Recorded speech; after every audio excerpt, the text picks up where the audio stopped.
गुरु भगवान के प्रेम के अनंत अनंत शुक्राने।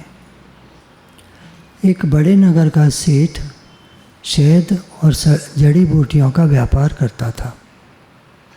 अच्छा आदमी था, ज़रूरत पड़ने पर लोगों की हेल्प करता था, सहायता करता था, हमेशा तैयार रहता था। इस कारण लोग उसका बहुत सम्मान करते थे। सेठ के घर दूध देने के लिए एक 20 साल का लड़का आया करता था। सेठ को उस लड़के के तौर तरीके अच्छे लगते थे। ईमानदार और मेहनती था, स्वभाव से सादगी भरा था, भोला भाला था और बहुत आदर और सम्मान से बात करता था। अच्छे गुण थे उसमें। तो सेठ उस लड़के का टैलेंट पहचान गए कि ये लड़का जीवन में कुछ कर सकता है। दुनिया में दो तरह के लोग होते हैं, आप जानते हैं, एक ईमानदार और एक बेईमान। आप किसको पसंद करते हो? आप कैसे हो छोड़ दो, भूल जाओ। आप कैसे हो भूल जाओ। आप कैसे लोगों को पसंद करते हो, ये बात है ना।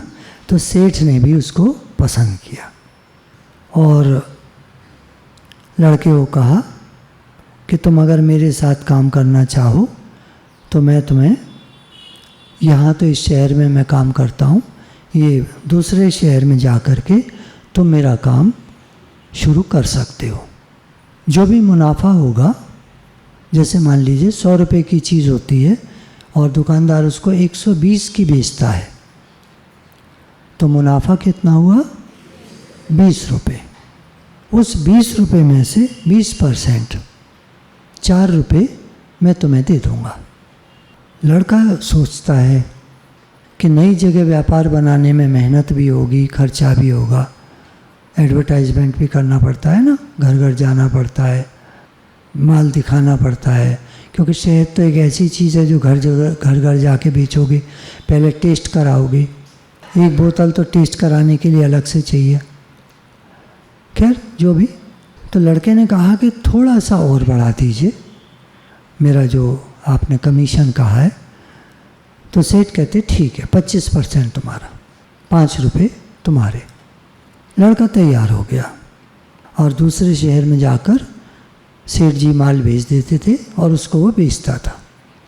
सेठ जी का नाम उस शहर में तो था ही, होते ना लोग जान पहचान वाले और रिश्तेदार हो ये वो, तो वो आपस में कह देते हैं कि भाई ये वहाँ से माल आ रहा है, बढ़िया है, इसको लो देखो। तो ऐसे करके बात थोड़ा फैलती गई और कुछ ही दिनों में लड़के ने काम भी अच्छा सीख लिया और काम को अच्छे से करने लगा। कुछ ही महीनों में मेहनत और चतुराई से, चतुराई मतलब होशियारी, समझदारी, सेल्समैन होता है ना, समझदार होता है, तो उसने नए शहर में बहुत अच्छा काम संभाल लिया। बहुत से ग्राहक बन गए। सेठ और लड़के का हर महीने मुनाफा बढ़ रहा था। अब जो प्रॉफिट था वो बढ़ता जा रहा था, काम बढ़ता जा रहा था। अब क्या होता है, देखिए, ये बहुत सीखने की बात है हम सब के लिए। आप अपने बच्चों को भी समझा सकते हैं और बल्कि समझाना चाहिए और समझाते भी होंगे। एक कहावत है, as the company so the colour, जैसा संग वैसा रंग। संग आदमी को बना देता है और संग आदमी को बिगाड़ देता है। क्या हुआ, एक पुराना दोस्त वहाँ आ जाता है, जैसे आते ना घूमने फिरने लोग, उस लड़के को दिखता है वहाँ दुकान पर, तो अंदर आ जाता है। अरे भाई वाह, अरे तुम्हारी तो दुकान हो गई, कब कारोबार कर लिया तुमने? ये तो बड़ा सामान रखा हुआ है, इतना बड़ा कारोबार कर लिया तुमने। हैरान हो गया।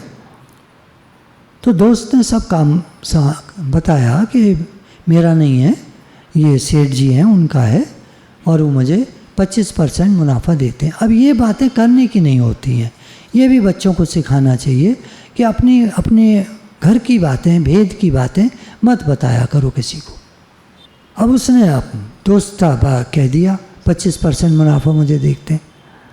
दोस्त चुप हो गया थोड़ी देर। खराब माइंड क्या काम करता है? खराब बात सोचता है। छोटे बच्चों को बहुत ज़रूरी होता है, छोटे मतलब अब जैसे 10वीं में आ रहे हैं, 8वीं में आ गए हैं, तो ये बातें बताने की होती हैं, क्योंकि दोस्ती बना दे दोस्ती बिगाड़ दे। अब बनाने वाले तो कम मिलते हैं, बिगाड़ने वाले ज़्यादा मिलते हैं। तो कहता है मतलब सारी मेहनत तुम करते हो और 75% सेठ जी खा जाते हैं। अब आपका भी दिमाग चल रहा होगा, हैं? ये तो गलत बात है, सही बात है। अरे मेहनत सारी ये कर रहा है, 25 पैसे इसको मिल रहे हैं, 75 पैसे सेठ जी खा रहे हैं। भाई साहब लोग बैठे हैं, पुराने बिजनेसमैन, बताएंगे ये बात मतलब हजम हो रही है या एक तरह से ठीक है या कुछ इसमें गलती है। खैर मैं अभी और आगे बताता हूँ तो आप फ़ौरन बोलेंगे। तो दोस्त ने कहा अच्छा मित्र मैं तो चलता हूँ, हैं? आग लगा के मैं तो चलता हूँ। ऐसे ही होते हैं दुनिया में लोग, देखे होंगे आपने, आग लगा के और मैं तो चलता हूँ। तुम काहे को चलते हो भैया, बैठो समझाओ हमें क्या गलती है इसमें। सेठ जी का माल है, सारा पैसा उनका फंसा हुआ है, माल सड़ गया तो किसका सड़ेगा? सेठ जी का। कहाँ से भुगतान करेंगे वो? अब बोलिए आप, सही है गलत है? सही है। अब लड़के के दिमाग में 75% की बात घूमने लगी। 25 तो भूल गया, 75 पे ध्यान चला गया। यही होता है। वो बार बार सोचने लगा कि सच में सारी मेहनत तो मैं कर रहा हूँ और मुझे इतना कम क्यों मिल रहा है? हैं? सारी मेहनत तो आप लोग करते हो, जो भी बच्चे लोग बैठे हैं, और खा जाए कोई और। कितनी गलत बात है। अगली सुबह लड़का उठा तो उसके दिमाग में वही बात चल रही थी। उस दिन उसने बेमन से काम किया, लड़के के मन में बात चलती रही। इस प्रकार 1 महीना निकल गया, उधेड़ बुन में इनका काम करूं नहीं करूं, नया काम डाल लूं, ये वो। देखिए बहुत विचार आते हैं। फिर जब एक विचार ऐसा शुरू हो जाता है वो अपने पीछे भीड़ ले आता है विचारों की, और इसको कहते हैं निगेटिविटी। ये सब निगेटिविटी तो है और क्या है। सेठ जी को खबर मिली कि लड़के का मन लग नहीं रहा काम में। खबर देने वाले दे ही देते। लड़के से मिलने आए तुरंत, बेटा तुम्हें कोई प्रॉब्लम है, कोई मेरी सहायता चाहिए? क्या बात है, मैंने सुना तुम परेशान हो। जवाब में लड़के ने शिकायत करते हुए कहा, सेठ जी मैं खुश नहीं हूँ, मेरी कमाई का 75% तो आप ले लेते हैं, मुझे केवल 25 मिलता है, अब मुझे 90% चाहिए।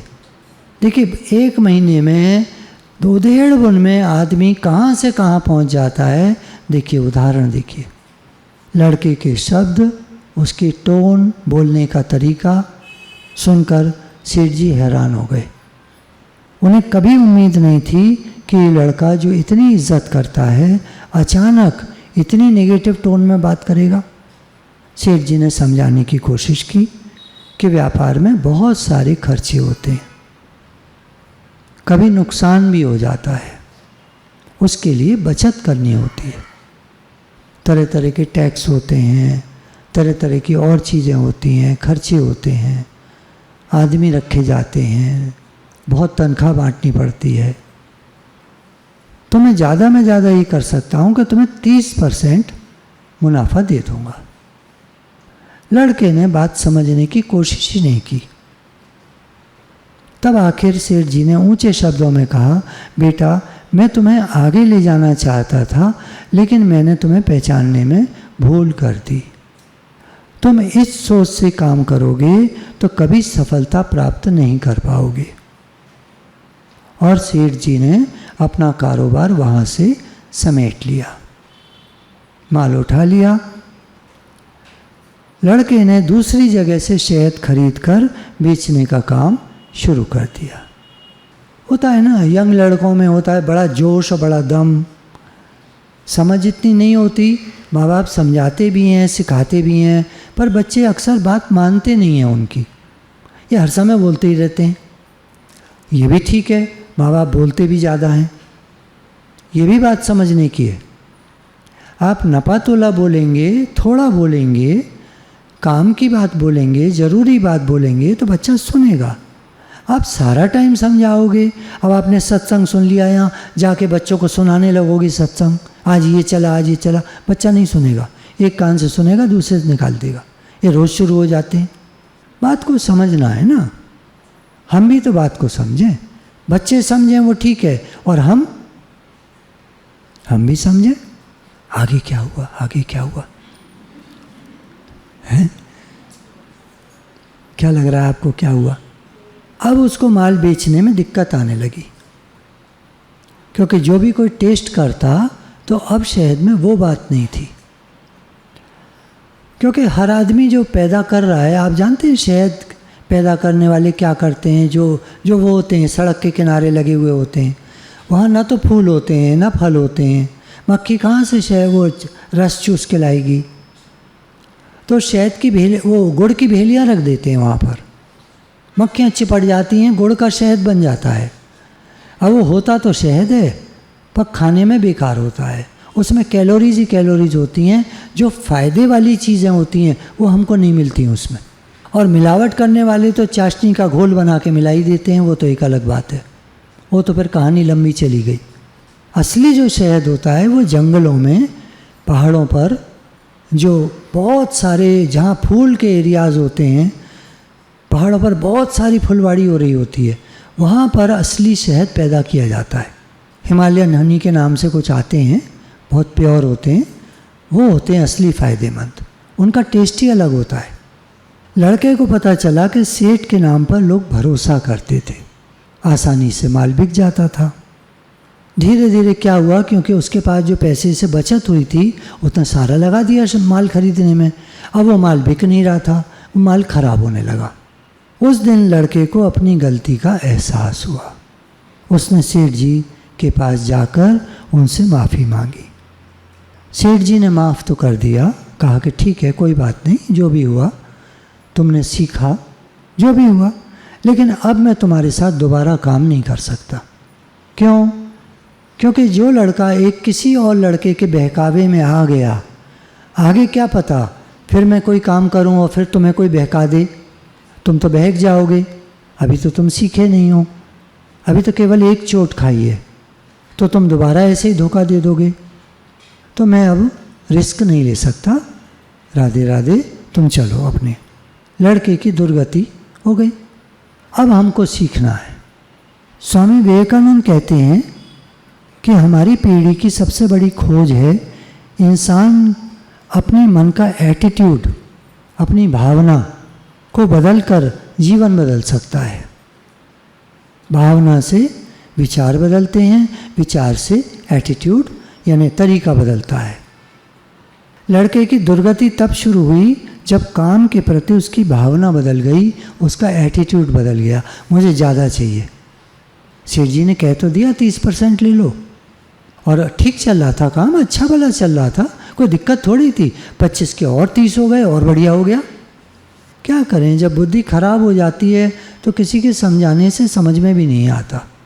कोई कितना ही समझाए नहीं समझ में आता, बुद्धि खराब हो जाती।